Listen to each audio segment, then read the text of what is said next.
먹은 죄라는 시입니다. 반치란 시인은 약간 이렇게 전곡을 찌르면서 반전을 일으키는 시로 아주 유명한데요. 네, 오늘 먹은 죄라는 시를 같이 한번 읽어보죠. 시작. 새끼들에게 줄 풀벌레를 잡아오던 쥐박이를 새매가 낚고 갔다. 가까스로 허물벗은 날개에 말리던 잠자리를 물총새가 꿀꺽 삼켜버렸다. 오전에 돋은 새싹을 다람쥐가 갉아먹는다. 그러나 어느 유족도 복수를 꿈꾸지 않는다. 다 먹은 죄가 있기 때문이다. 한없이 슬퍼도 적막한 푸른 숲속의 일이다. 아, 네, 참 할 말이 없어지는 그런 시네요. 우리도 다 먹은 죄가 있어서, 네, 여러분 다 먹고 오셨죠? 먹은 죄. 근데 이 푸른 숲, 싱그럽고 뭔가가 살아나는 것 같고 생명의 숲이라고 불리는 이 푸른 숲 속에 사실 어떻게 보면 끔찍한 일인데요. 인간이 대하고 있는 세상도 이런 상황 아닌가 또 생각하게 되고요. 오늘 주제가 그 선과 악입니다. 그래서 주원기 목사님께서 올해 첫 주제를 왜 선악으로 잡으셨는지는 잘 모르겠어요. 네, 본인의 경험담을 얘기하시려는 건지 모르겠으나 그래서 오늘 선과 악이라는 이야기를 하면서 그 반치란님의 먹은 죄 한번 같이 읽었습니다. 잠깐 기도하도록 하죠. 하나님, 누가 누구에게 죄를 물으며 또 누가 죄인이라 낙인 찍을 수가 있겠습니까? 너무나 당연한 줄 알았던 것들, 그러나 돌이켜보면 하나도 당연한 것이 없는 은혜의 삶이라고 고백하면서 늘 판단과 또 정죄와 또 전쟁 속에 살아가는 우리의 모습을 잠시 멈춰서 생각해 봅니다. 오늘 하나님께서 말씀하시는 이 선과 악, 성경은 왜 아름다운 우주 가운데 창조의 진리 가운데 무시무시한 죄로 인간의 역사를 시작하는지 많은 의문이 있지만 그러나 하나님 주시는 음성에 귀 기울여주고자 합니다. 오늘 말씀을 통해 한 걸음 더 그리고 우리의 귀와 눈이 조금 더 열리는 시간 되게 하여 주옵소서. 예수님의 이름으로 기도합니다. 아멘. 네. 오늘은 앞부분에 제가 잠깐 보통 저희 아트교에서는 설교할 때 그동안 질문 시리즈 하면서 액티비티라 그래서 뭐 게임도 하고 뭐 시키는 것도 하고 뭐 많이 이랬는데요. 목사님 하시면서 마음을 조금 열 수 있고 좀 집중할 수 있는 의미에서 예술 돋보기라는 시간을 좀 마련했습니다.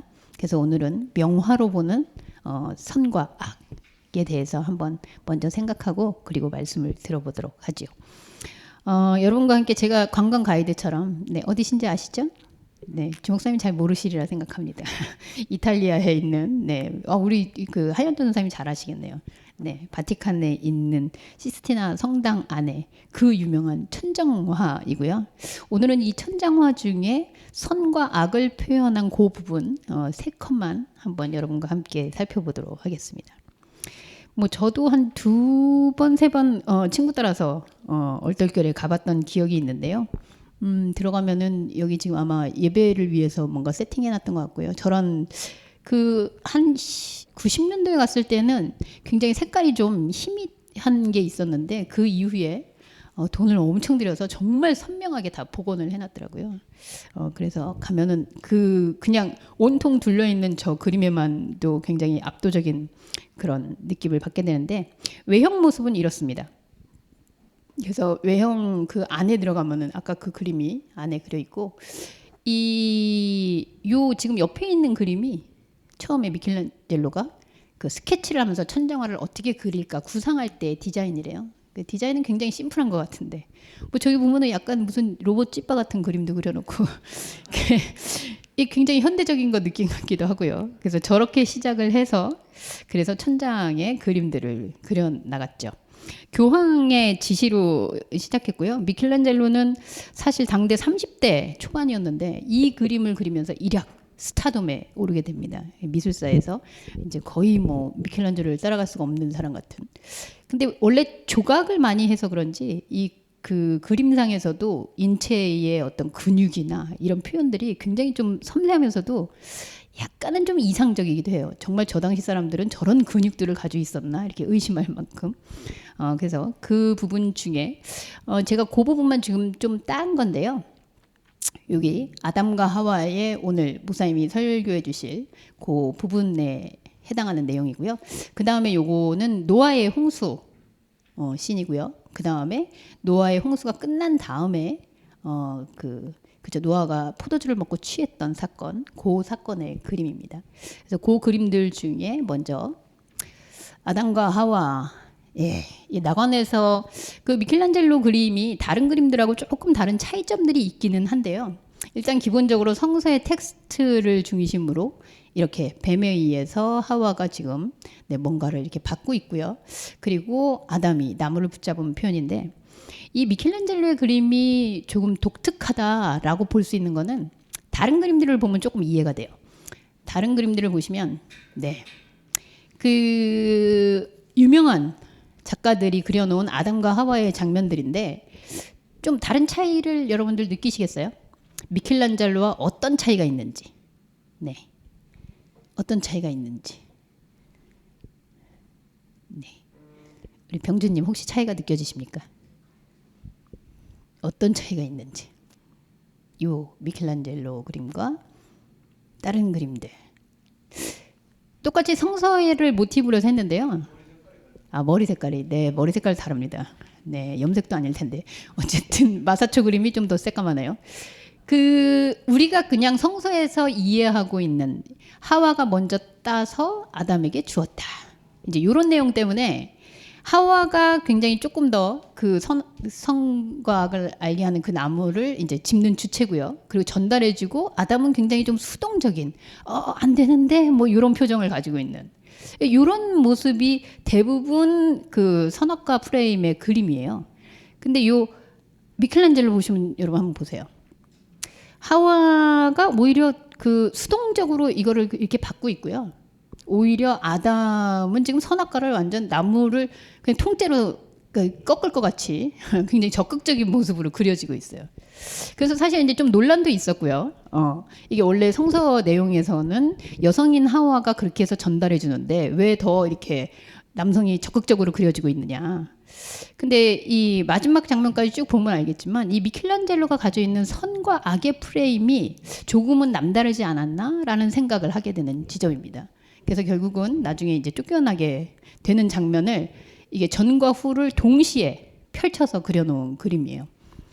그래서 이 그림이 미켈란젤로는 선과 악을 어떻게 생각하지?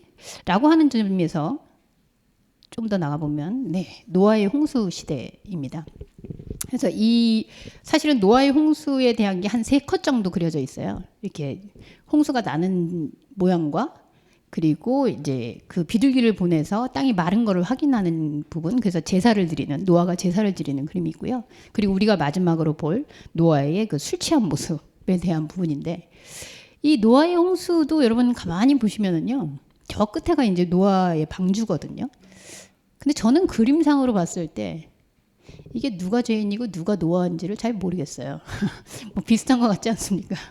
그리고 저기나 여기나 아직 홍수가 본격적으로 일어나지 않아서 그런지 모르겠으나, 그래서 이 미켈란젤로가 아까 아담과 하와의 그림도 사실은 그 비포 애프터, 그리고 여성과 남성의 어떤 경계 없는 그 선악과라는 데에서 같이 하나 되어 있는 모습을 그리고 있다면 여기서도 비슷한 프레임인 것 같아요. 노아의 홍수, 보통은 노아의 홍수에 노아가 쫙 타고 구별되어 있고 딴 사람들은 다 막 거기에서 빠져가지고 허우적대는 이런 모습을 그리는데, 반면에 여기서는 지금 비슷한 환경 속에서, 그리고 여러분들 보시면 우리는 성경 속에서 사실 노아의 홍수 때 타락한 인간들이 다 저주받고 이제 빠졌다 이렇게 생각하기 쉬운데, 한편으로 보면 여기 아이, 엄마, 그리고 여성을 구원하고 애를 끌어안고 나오는 이런 사람들, 그냥 일상의 우리들의 모습이거든요. 그 당시에도 그냥 엄마, 아빠, 우리가 지금 전쟁에 봤을 때 전쟁에는 죄 지은 사람만 죽어 이렇게 얘기할 수 없듯이. 그래서 이 노아는 사실 이 미켈란젤로는 노아의 가족들도 그렇게 있지만 다른 사람들도 사실은 노아의 가족과 그렇게 크게 다르지 않은 그런 모습을 공존시키면서 이 홍수의 의미와 그리고 홍수에 빠진 자와 건져짐을 받는 자는 누구인가? 라는 거를 또 우리에게 질문하게 하지 않나? 라는 생각이 들어요. 뭐 저만의 해석이다라고 하실 수 있는데 마지막 장면을 보면 또 그렇습니다. 이게 이제 홍수가 끝나고 돌아와서 노아가 술에 취해서 아들들이 아버지를 덮어준다는데 정말 아이러니하죠. 아들들도 다 안 입었어요. 저는 자기들도 안 덮었으면서 왜 아버지가 벗었다고 그러나 뭐 이런 생각이 들어요. 근데 정말 이게 의도적이지 아니었을까? 뭐 이런 생각도 드는데요. 아버지가 술 취해서 분명히 성경 텍스트를 미켈란젤로가 읽었을 거고요. 그 내용을 통해서 노아가 벗어 있는 모습을 보고 아들들이 이제 그거를 고발하는 아들은 저주를 받고 그렇지 않은 아들들이 덮어줬다. 근데 뭐 아시겠지만 지금 다 벗고 있습니다. 그 도대체 왜 노아가 벗어서 이렇게 덮어줘야 된다는 건지 미켈란젤로가 정말 모르고서 이렇게 그렸을까? 라는 생각이 저는 좀 드는 거죠. 여러분들은 어떻게 생각할지 모르겠어요. 그런 의미에서 저는 이 미켈란젤로의 그림, 이 그림이 천지창조부터 이제 요한계시록의 마지막 심판까지 다 들어있는 그림인데요. 이것도 좀 참 흥미롭다라고 생각이 드는 건 이 거대한 방 그리고 성전이라고 부르는 한 공간 안에 결국은 천지창조부터 그리고 마지막 심판까지 그리고 거기에는 아담과 하와 그리고 죄를 지은 자, 안 지은 자 이 모든 사람이 이 한 공간에 공존하고 있다는 거죠. 이 성전을 만약에 우리의 내면 세계로 끌고 들어와 본다면 우리의 내면 세계 안에는 사실은 하나님을 믿으니까 선만 있고 은혜만 있고 이런 게 아니라 그 안에 아담과 하와 그리고 노아와 심판받은 자 그리고 덮어주는 자나 덮어주지 않는 자나 그 모든 그 인간의 모습이 사실 우리 안에 그려져 있지 않은가 그리고 움직이고 있지 않은가 라는 생각을 하게 됩니다. 그래서 오늘 이렇게 한 방 안에 그래서 미켈란젤로의 그림은 굉장히 구획이 나누어져서 그 성경의 스토리를 읽도록 그린 것과 동시에 한편으로는 아담이 하와고 하와가 아담이고 죄인이 의인이고 의인이 죄인이고 이 경계 없이 우리 안에 있는 인간의 모든 군상을 그려내고 있지 않나라는 생각을 하게 됩니다. 이런 그림을 보시고 이후에 성경에서는 어떻게 선과 악을 이야기하고 있는가라는 것을 원어를 통해서 또 살펴보도록 하죠. 조금 전개를 바꾸는 거니까 제가 예전에 교회에 있을 때 제일 뻘쭘했던 시간이 있는데 이렇게 목사님, 강사님들 나오실 때 막 축복하면서 막 이렇게 하는 거 있죠. 그래서 오늘 한번 해보려고요. 목사님 나오시면서 우리 아까 불렀던 아주 먼 옛날 네, 축복하면서 맞이해 보도록 하겠습니다. 나오시죠.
야, 이거 좋네요.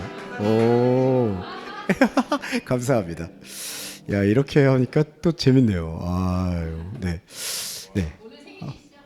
오늘 생일 아닌데? 오늘 생일로 하겠습니다. 네. 네. 네, 감사드리고요. 이제 명화 돋보기에서 이미 충분히 선과 악에 대한 이미지를 많이 나눠보셔서 이제 우리가 원어 돋보기 시간에는 창세기에서 선과 그리고 악에 대해서 어떻게 표현하고 있는지 조금 한번 살펴보는 시간일 텐데요.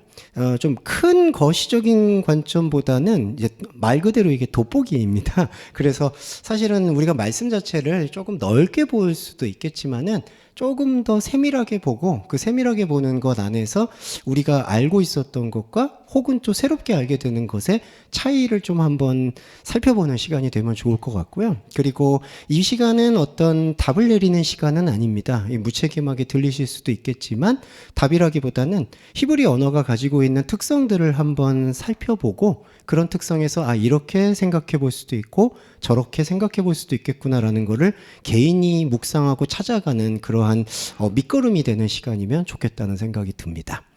먼저 말씀을 이제 드리기 전에 창세기를 보시면은 창세기는 크게 두 가지로 좀 나눠져요. 하나는 1장에서 한 10장까지를 이제 신학적 용어로 원역사라고 표현을 해서 보편적인 인간의 구원과 그리고 타락 그리고 구속 이런 것들을 만들어내고 이야기를 다루는 것들을 말하고 있습니다. 그리고 나머지 부분을 이제 족장사라고 표현해서 그 이스라엘 민족의 족장의 이야기를 담아내고 있는 이야기로 두 가지로 좀 구성이 된다고 하는 게 저도 뭐 지지가 되는 바고요.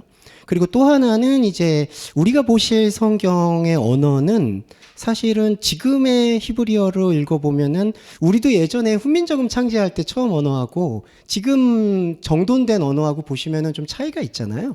그와 마찬가지로 이걸 히브리 고어라고 표현을 합니다. 그래서 이 고어를 해석하는 방식은 조금은 그때 당시의 정황에 맞춰서 이해를 할 필요가 있는데 그때 당시의 정황에서 주목해야 되는 거는 지금의 우리의 언어는 이제 문법 그러니까 그걸 이제 구문론이 아니라 문법론이라고 표현하는데 문법 위주로 이렇게 짜여져 있습니다. 뭐 3형식이라든지 5형식이라든지 주술 구조라고 해서 주어와 형식 이런 것들이 앞서게 이제 표현이 되는데 이때 당시에 고어는 조금 구문론이라고 표현할 수가 있을 것 같아요. 그래서 단어와 그리고 펼쳐진 언어 위주로 조금 더 살펴보면서 묵상하는 게 바람직하다. 그게 바로 고어를 읽는 방법 중에 하나라고 생각을 합니다. 그런 표현에서 오늘 좀 질문과 함께 나눌 부분을 창세기 2장 17절과 18절 말씀에서 좀 한번 나눠보고 싶은데요.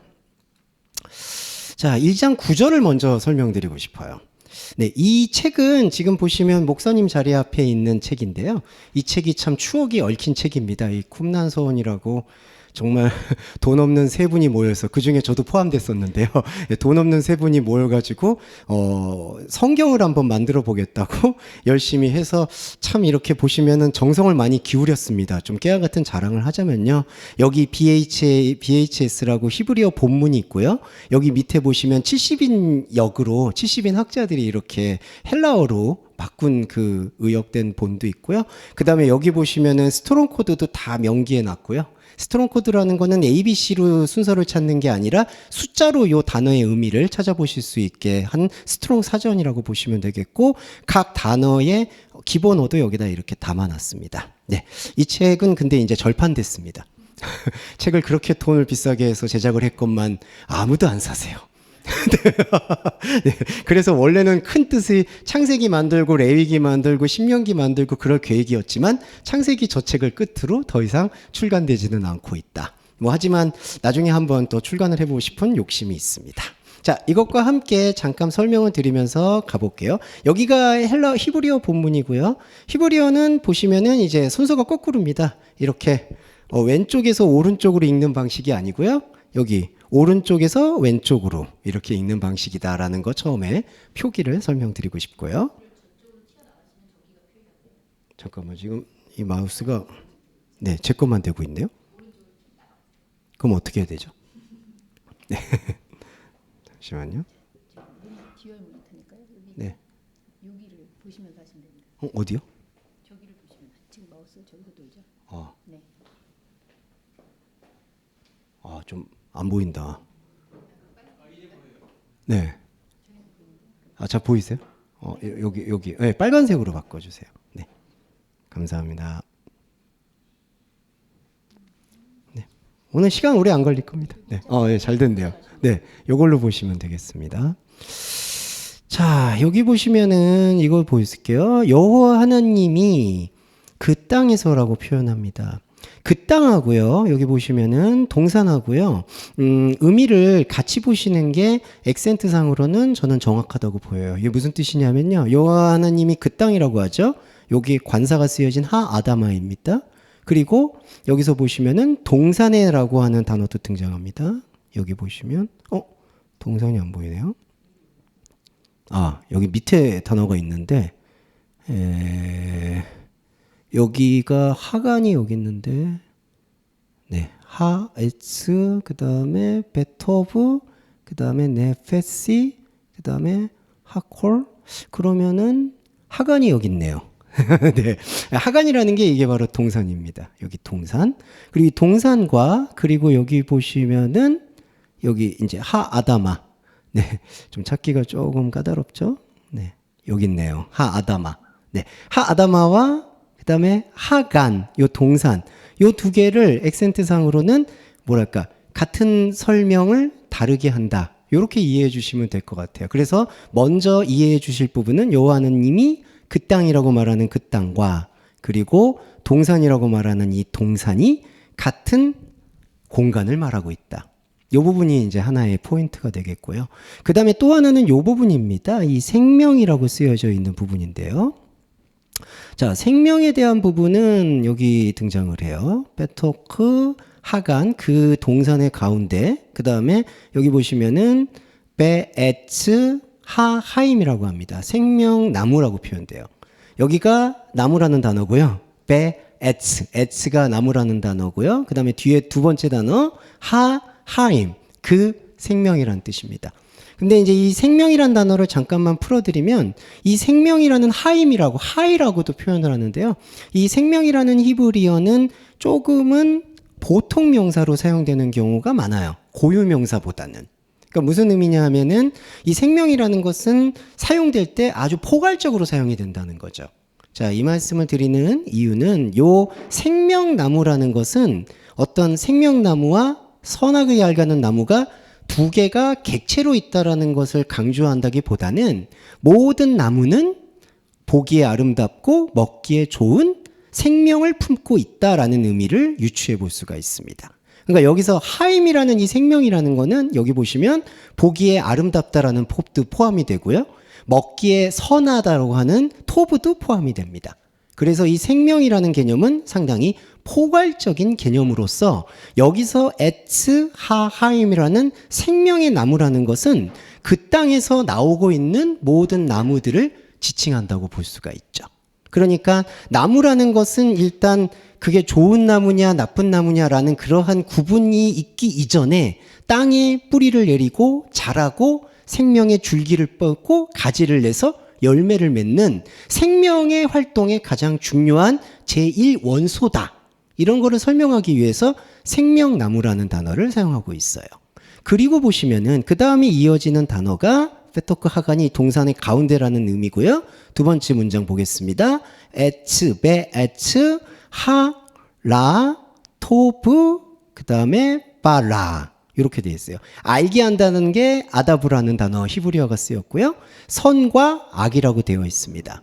근데 이 단어에 대해서도 간단히만 설명을 드리면은 이 라라는 단어는 가만히 생각을 우리가 해보면은 본래 이제 의미를 조금 풀어보면은 이게 악이라는 단어도 있는데 머리로 판단하고 식별하다라는 뜻이 강합니다. 이때 악이라는 게. 그러니까 자기의 머리나 자기의 생각으로 눈에 보이는 것들로 구획을 하고 경계를 짓고 판단하고 그 다음에 어떤 선택을 내리는 기준들. 그런 것들을 라라고 보는 거죠. 그래서 보시면은 여기서 토브라는 것은 하나의 표식을 말하는 거고요. 그러니까 그게 생명의 표식이 될 수도 있고 그 다음에 내가 생각하는 것들에 대해서 좌표를 세우는 것도 되고 그러니까 토브라는 것은 하나의 형식이나 생명의 결과를 말하고 있고 라라는 것은 자기의 머리와 자기의 생각을 동원해서 식별한다라는 단어가 있습니다. 그래서 선과 악을 안다라는 이 단어는 일단은 이 창세기가 시작될 때 잘 아시겠지만 만약에 순서상으로 보자면은 여기서는 인류라는 공동체가 있기도 이전이고 그리고 지금 그 사람만 있는 경우예요. 아시겠지만 2장 이후에 여자가 또 등장합니다. 돕는 배필은 그 이후에 또 등장을 해요. 지금은 현재 한 사람만 존재하고 있다는 것을 가정을 해봤을 때 이때 말하는 토브와 라라는 것, 선과 악이라는 것은 구획지어서 판단하고 생각하는 나의 여러 활동, 한 인간의 활동을 뜻한다라고 볼 수가 있습니다. 그래서 정리를 해보면 동산의 중심과 그 땅이라는 것은 여호와 하나님이 보시기에 아름답고 먹기에 좋은 생명의 나무가 있는 것이고 그 생명의 나무 안에 사실은 선하게 알게 하는 나무도 존재한다라는 유추가 가능하다는 것이죠. 근데 이 맥락이 이제 제가 조금은 비판적으로 말씀을 드리면 이후에 이제 신학자와 교부와 여러 해석들에 의해서는 이 두 나무가 서로 있는 약간 장면으로 보면은 나무 두 개가 이렇게 객체로 세워져 있는 그래서 하나의 선택을 요구하는 느낌처럼 제시가 되는 것은 좀 이분법적인 생각을 가지고 있는 어떤 서양의 철학에서 기인한 부분도 없지는 않다. 이 부분도 좀 설명을 드리고 싶어서요. 제가 정리해서 말씀드리면 생명의 나무, 모든 나무는 사실 생명을 품고 있다라는 것을 먼저 말씀드리고 싶고 그리고 여기 안에서 선악이라는 것도 우리가 여기서 악이라는 단어가 쓰였기 때문에 어떤 의미에서는 편견을 가질 수도 있지만 여기서 라라는 개념은 중립적인 의미로서 나의 생각과 나의 안목으로 판단하고 평가하고 행동한다라는 의미를 함축하고 있습니다. 그렇기 때문에 선악을 알게 하는 나무 자체가 죄악이냐 죄악이 아니냐라고 논하기에는 어렵다는 것이죠. 자, 그런데 이제 우리가 한 가지 생각해 볼 이제 질문의 지점이 여기에 있습니다. 이제 여호와 하나님께서 강의 에덴 동산에서 강을 발원시키셔서 우리가 흔히 말하는 4대 문명을 이제 만드시고요. 그리고 여호와 하나님이 이제 창조하셨던 그 사람, 이걸 아담이라고 표현할 수 있겠죠? 이 아담을 이제 데리고 옵니다. 근데 여기서 한번 살펴볼게요. 여기 보시면 여호와 하나님이 그 사람에게 그 사람이라고 해서 이제 아담을 표현하고 있습니다. 그 다음에 여기서 보시면 한글 번역도 명령이라고 돼 있어요. 차바. 이 차바라는 단어가 여기 위에 보시면 기본어로 돼 있습니다. 요거는 이제 문법에 맞춰서 접속사 바가 들어가서 바 에츠 이렇게 되고 그다음에 원래 기본어가 차바예요. 기본어로 설명을 드릴게요. 차바라는 단어는 군사 용어라고 보시면 됩니다. 차바라는 것은 전쟁에 나가는 출정하는 혹은 군인의 상관이 하급자에게 주는 어떤 명령. 그러니까 이 차바라는 단어는 강제성이 좀 띄어요. 그러니까 강하게 명령을 한다라고 보시면 됩니다. 그러니까 우리도 명령이라는 건 잘 보면 아시겠지만은 어떤 법적 효력, 인격적 효력, 강한 효력을 지니고 있잖아요. 내가 나의 어떤 명예를 걸고 너한테 말을 한다라든지 아니면은 뭐 대통령령으로 명가를 임명한다든지 그렇기 때문에 이 차바라는 단어는 명령법 중에서도 조금 강한 명령을 띠고 있다라고 보는데 2장 16절에 보시면 이제 번역 성경과의 약간의 차이를 좀 살펴볼게요. 동산의 모든 몽산 각종 나무의 실과는 너가 임의로 먹되라고 돼 있어요. 그래서 이걸 영문 NIV에서도 보시면 freely eating이라고 돼 있습니다. 좀 자유롭게 먹되라고 돼 있는데 우리가 원어를 볼 때는 약간의 차이가 있습니다. 그 동산의 나무의 모든 것은 이렇게 해석이 되겠죠. 그 동산의 나무의 모든 것은 여기서는 한글 번역은 이제 여러 종류를 나누는 느낌을 살려서 각종이라고 되어 있지만 사실 각종이라는 뜻보다는 콜 에츠 간 그 동산의 나무의 모든 것은 그리고 여기 보시면 두 가지 단어가 반복되는 걸 볼 수 있습니다. 두 개의 동사 아콜 아콜. 그럼 이게 뭐냐? 이 동사가 먹으라는 뜻입니다. 아콜. 그리고 아콜이 두 번 반복이 됐어요. 그러면 이거는 어떻게 다시 번역이 되는 게 적합하느냐? 그 동산 나무의 모든 것은 반드시 먹어달라. 왜냐하면 이거를 이중 강조라고 표현하거든요. 여러분 여기 보시면 아콜, 아콜. 먹어라, 또 먹어라. 이런 것들은 두 번 강조하는 법입니다. 그러니까 약간의 뉘앙스의 차이는 너가 프리리 이팅, 자유롭게 먹어라. 이 의미도 포함될 수는 있겠죠. 하지만 여기서의 명령법이잖아요. 차바. 여호와 하나님이 그 사람에게 명령을 한다는 거죠. 이 명령이라는 것은 아주 특수한 어떤 임무를 부여하는 방식인데 그 임무를 부여하는 방식의 내용이 뭐냐? 동산의 모든 나무를 반드시 먹으라는 거죠. 네. 그리고 다음 구절이 등장한 겁니다.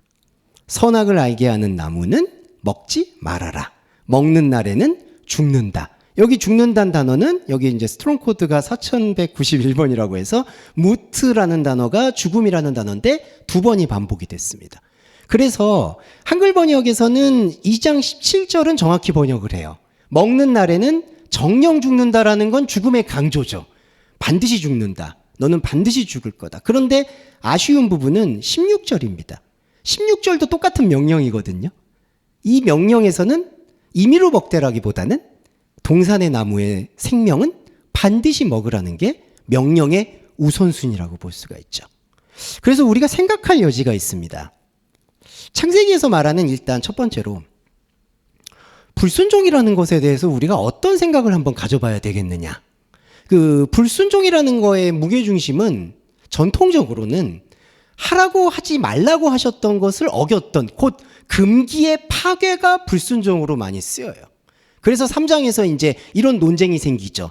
여자가 먼저 보고 아까도 주목사님께서 그 말씀 해주셨지만 여자가 먼저 보고 그걸 먹고 남자에게 주었기 때문에 여자가 먼저 범죄했고 남자가 그 다음이다. 이런 식의 해석도 있고 또 하나는 하나님께서 모든 것들은 자유롭게 방임하셨지만 이것만큼은 하지 말라고 한 것에 대해서 그 금기를 어긴 것이 우리가 구속사로 얘기하면 예수 그리스도까지도 소환하게 되었다라는 것으로 보게 되는 경향이 있죠.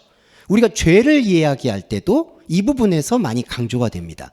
그런데 한 가지 우리가 이 원어 돋보기에서 생각해 보셔야 될 부분은 과연 불순종이라는 게 어디에 무게중심이 있는 것일까라는 거는 생각해 볼 필요가 있죠. 어디에 무게중심이 있느냐는 것을 좀 넓게 펼쳐놓고 설명을 드리면 만약에 우리가 말하는 불순종이라는 게 이 16절의 명령을 어긴 것의 결과가 아닐까라는 생각도 해볼 필요가 있다는 겁니다. 동산에 있는 나무를 그 생명을 반드시 먹으라는 것이 우리가 지켜지지 않았을 때 생명에 참여하는 것이 소홀히 되거나 거기서부터 단추가 잘못 끼워졌을 때 17절에 선하게 알게 하는 나무를 먹게 되는 것은 아니겠느냐. 이 부분을 우리가 한번 생각해 볼 필요가 있다는 거죠. 왜냐하면 한 가지만 더 설명드려 볼게요. 이 명령법이라고 했을 때 여기 차바라는 명령법에 여기 액센트가 쓰여 있는데요. 이 액센트는 나중에 또 설명을 드리겠지만 마소라 학자들이 모음하고 붙일 때 액센트를 다시 붙인 거기 때문에 사실은 액센트에 대한 신빙성은 떨어질 수도 있지만 모세오경을 다룰 때 이 모음이 없는 상태에서 자음만으로도 옛날에 히브리 랍비들은 액센트를 살리는 어법을 살렸다고 볼 수가 있어요. 이 말씀을 드리는 목적 중에 하나는 이 차바가 이 명령법이 어디에 집중하고 있느냐. 여기 보시면 마침표까지 찍어 있는 여기에 집중되어 있습니다. 우리가 구절로 말하면 2장 16절. 그러니까 여호와의 명령은 2장 17절에 무게중심이 있다기보다는 여기도 명령법이라고 번역이 되어 있지만 진짜 명령법의 핵심은 요 문장에 있다는 거죠. 16절. 그러니까 불순종이라고 우리가 얘기할 때, 타락이라고 얘기할 때 한 가지 더 생각을 해봐야 될 부분은 하지 말라고 한 것을 어겼다라는 것 이전에 인간이라면, 존재라면 반드시 해야 될 어떤 생명의 의무를 하지 않았을 때 나타나는 것이 바로 선과 악이 아니겠느냐라는 것을 생각해 볼 수가 있습니다. 그와 마찬가지로 마지막으로 요 앞으로 돌아와서 생명나무와 선하게 알게 하는 나무로 봤을 때 저는 개인적 견해일 수 있지만 이 나무조차 선하게 알게 하는 나무조차 이게 죄로 처음부터 규정된 나무라고 생각이 들지는 않습니다. 이 나무도 생명을 가지고 있고 생명으로 그리고 우리도 생명을 가지고 사람을 판단하고 선악간에 판단하고 행동하고 확신하고 선택하고 추진하죠. 그렇기 때문에 이 선하게 알게 하는 나무 자체가 하나님께서 사람을 시험하시기 위해서 뒀다라는 의미라기보다는 생명의 한 일종인데 선악이라는 것은 사람이 판단하고 기획하고 추진하는 것들이죠. 그런데 그러한 선악이라는 관점이 생명과 함께 조화를 이루거나 흡수되지 않았을 때, 생명이 전제가 안 됐을 때, 하나님의 생명과 호흡이 멀어진 채 사람의 판단과 사람의 기준으로 선택하고 행동할 때 나타나는 것이 필연적인 불순종으로 연결되지 않겠는가. 그래서 저는 이 창세기에서 중요하게 보는 부분이 바로 at high, 생명나무라는 지점입니다. 그래서 제 견해일 수도 있겠고 이 원문의 뉘앙스에서 나무를 곧 생명이라고 표현하고 있다. 곧 생명나무라는 것이 어떤 한 특정한 생명나무가 존재하는 것만을 강조한다기보다는 모든 나무와 그리고 모든 우리가 살고 있는 삶의 조건과 현상과 움직임 속에 하이, 생명이 스며들어 있다라는 것을 절대 긍정하고 그 절대 긍정하는 가운데 하나님의 생명을 흡수하고 함께 하려는 것이 오히려 하나님의 강력한 신적 명령이라는 것이 우리한테 와닿는다면 금기를 어겼기 때문에 그 금기를 해결하기 위해 예수 그리스도가 오셨다라는 맥락보다 하나님과 더 깊은 생명에 참여하지 못하는 우리에 대한 고통과 안타까움을 긍휼히 여기셔서 하나님 아들의 임재가 허락되었다라는 것으로 보는 것도 우리가 성경을 보는 또 하나의 눈이 되지 않겠는가. 이 말씀을 드린 거는 제 개인적 경험과도 좀 연결이 돼 있는데 개인적 경험은 말씀드려서 송구하지만 저는 옛날에 하나님을 믿는데 하나님이 좀 무서워요. 지금도 좀 무섭습니다. 예, 하나님이 내가 잘하면은 복을 주고 못하면은 꾸짖을 것 같아. 근데 제 인생을 돌이켜보면 여러분도 아시겠지만 잘한 거는 별로 없고 못한 게 많아요. 실패도 많고 겉모습도 많고 이제 그러다 보니까 하나님이 늘 내게는 폭력적으로 다가온 것을 부정할 수는 없습니다. 그런데 우리가 성경의 말씀을 조금 더 입체적이고 그리고 원문의 의미도 같이 되짚어서 헤아려 본다면 우리가 진짜 느끼는 죄, 우리가 진짜 느끼는 타락, 우리가 진짜 느끼는 구원이라는 이 맥락이 그냥 주어져 있는 도식과 주어져 있는 메커니즘으로만 받아들일 게 아니라 우리가 직접 과감하고 담대하게 하나님의 생명에 대한 실천을 하지 않았을 때 나타나는 필연적 현상이 오히려 우리의 소견대로 우리의 마음대로 선과 악을 판단하여 다른 사람을 판단하고 나를 합리화하고 그러한 죄들로 발전되고 있는 것은 아닌가 생각해보자라는 측면에서 첫 번째 시간으로 선과 악에 대해서 살펴보았습니다. 네, 마무리 발언은 우리 주 목사님께서 해주실 겁니다.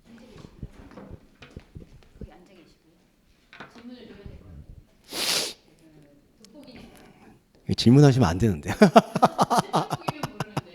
예? 이제 여기서 도망가야 되는데. 아. 결국은 먹는 건 먹는 거고 안 먹는 건 안 먹는 건데 그게 생명으로 연결이냐 아니면 생명이 아닌 것과 연결이냐 이 차이인 거 맞나요? 네, 맞습니다. 네, 네. 여러분들 혹시 지금 말씀 듣고 좀 의아하거나 평소에 궁금했던 거 있으면 네, 질문해 주시죠. 질문하는 성경의 연장선상에서 제가 먼저 하나 드리면 조금 예시를 들어서 네, 그러면 먹고 안 먹고의 문제가 아니라 그것이 어디에 연결되어 있느냐라는 측면에서 지금 말씀해 주시는 건가요? 예, 저는 그렇게 생각합니다. 그리고 이제 저는 좀 한 가지 좀 중립적으로 보고 싶은 게 이 16절과 17절에서 항상 우리가 주석이라든지 설교를 보시면 이 부분에 강조점을 많이 두세요. 17절에 선하게 알게 하는 나무를 먹지 말아라. 그래서 새번역 성경 같은 경우에는 너가 아들아 너는 아들이라고 표현하고 있는데요. 동산 나무의 과정은 아무거나 먹어도 좋다. 하지만 선악을 알게 하는 나무만은 먹지 말아다오. 이런 식으로 번역되어 있는 걸 볼 수가 있어서요. 이게 좀 중립적이고 병행적으로 봐야 되지 않는가라는 의견입니다. 성경에서 먹는 것에 대한 이슈가 몇 번 나오는데 가장 기억에 남는 것 두 가지는 예수님께서 나를 먹어라 라는 말씀을 아주 강조하시면서 나의 피를 먹고 나의 살 먹어라 라는 말을 해서 사실 많은 사람들이 오해하고 떠나는 장면이 있거든요. 거기에서 등장하고 또 하나는 바울이 네, 뭐 먹어도 되고 안 먹어도 되고 또 혹은 자신이 독을 먹어도 죽지 않는다. 뭐 그래서 바울은 독을 먹어도 안 죽는구나. 뭐 이런 얘기를 하는데 어떤 면에서는 이것과 좀 연관되어 있는 건가? 라는 생각이 좀 들거든요. 어떻게 드나요? 거기서 저도 첨언을 하자면은 3장에 가면은 요 퀘리가 나와요. 요 실과라는 단어가 등장을 합니다. 그러니까 3장에서는 먹는 게 나무의 열매예요. 그런데 여길 보시면은 16절과 17절에서는 아콜이 먹는다라는 단어인데 무엇을 먹으라고 되어 있냐면요. 모든 나무를 먹으라고 사실은 표현이 되어 있습니다. 그러니까 열매를 먹으라는 표현보다는 나무를 먹으라는 단어가 나오거든요. 이 3장에서는 근데 나무를 먹는 게 아니라 열매를 먹어요. 저는 그 부분에서도 다소 미세한 차이를 느낄 수 있다. 나무를 먹는다라는 이 개념이 무엇이냐? 사실은 이게 이제 좀 표현이 죄송하지만 존재로적 참여에 대한 설명을 하고 있거든요.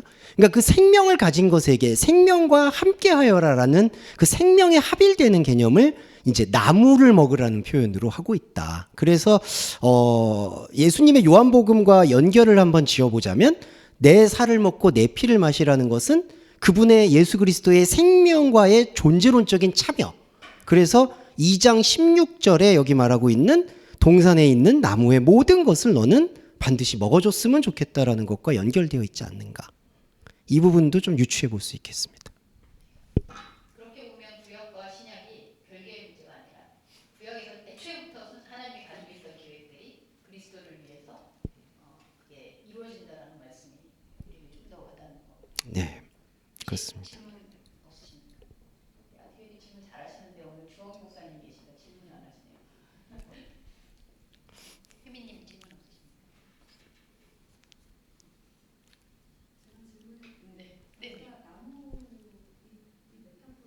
네. 네. 네.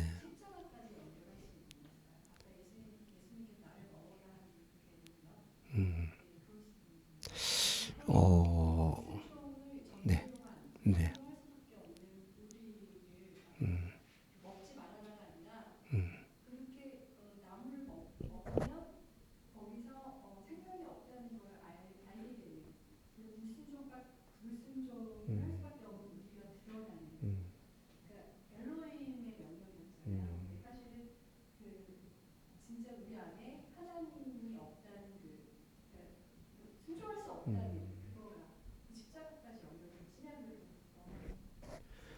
그게 이제 좀 구별을 조금 하자면 메타포로서는 연결 지점이 아니고요. 그냥 십자가라는 것은 어떻게 보면 하나의 신앙 고백의 사건일 수가 있죠. 그 신앙 고백의 사건이라면은 집사님께서 말씀하신 부분이 저는 연결이 되고 있다. 그러니까 큰 포괄적인 지점에서 인간이 삶을 살면서 존재의 목적은 하나님의 생명을 흡수하면서 살아가는 것인데 그것을 살아가지 못할 때에 안타까운 인간의 비극의 절정을 십자가의 사건으로 우리가 묵상할 수 있는 부분이 저는 있다고 생각을 하는데요. 그런데 이제 이거를 약간 물질적으로 나무와 십자가가 연결이 된다라고 보는 것은 이제 물질적인 것은 메타포로서 조금 비약적인 부분이 있는 거고, 하지만 신앙 고백적인 측면에서는 생명에 참여하지 못하는 어떤 비극에 대한 고발, 고백 그런 부분으로는 유효하지 않을까 그렇게 생각합니다.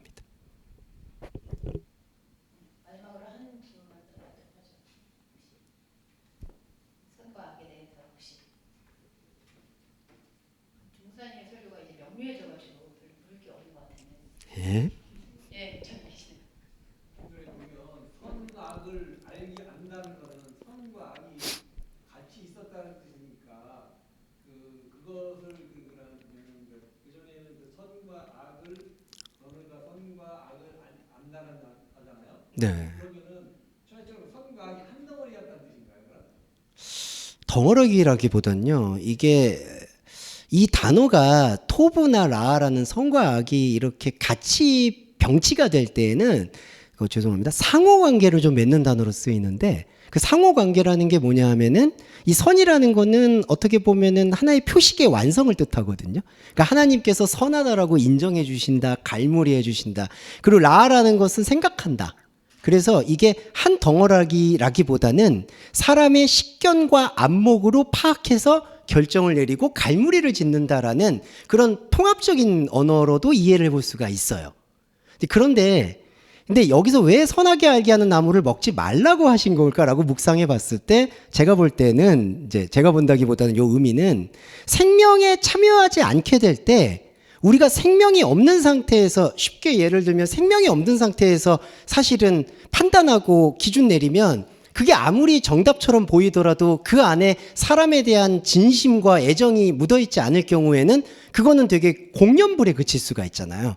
우리가 뭐 정치를 얘기한다든지 사회를 얘기할 때에도 이건 옳은 거야, 이건 법이야, 이 법대로 해야 돼 라고 얘기하지만 사실은 따지고 보면 법이라는 것도 사람이 살고자 하기 위한 규칙인데 그 살려고 하는 그 생명에 대한 환기가 없이 그냥 기계적으로 내미는 그 잣대, 그게 선하게 알게 하는 나무를 먹지 말라는 하나님의 예언이 아니었을까 저는. 그러니까 생명이 없는 상태에서 사람으로 판단하는 것은 그 판단 자체로 사실은 사람이 생명이 없는 상태에서 마치 좀비처럼 사람을 판단하고 사람을 재단하지 않겠는가.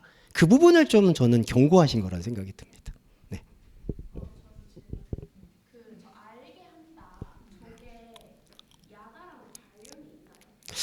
이 아다드는 하트죠. 하트 같은 경우에는 예.